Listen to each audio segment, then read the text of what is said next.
Welcome. In this quick tutorial, I'll be showing you how to insert special characters here in Constant Contact. All right. As you can see here, we'll try to add a text block like so. And then gonna delete this one. At the top, we don't have that option, but you can go ahead and go to either Constant Contact article right here.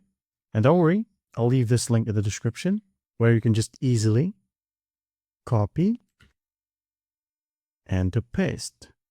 All right.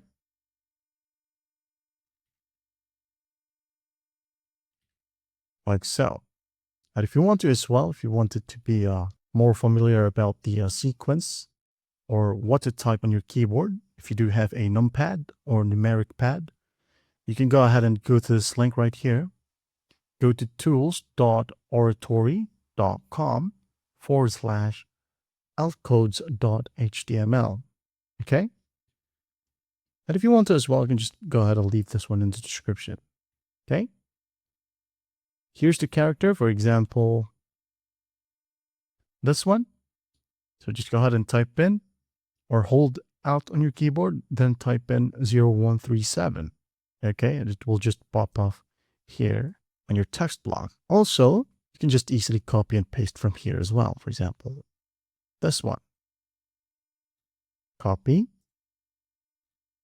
paste. And that is it. Again, links will be dropped in the description. Well, I hope this video helps, and I'll see you in the next one.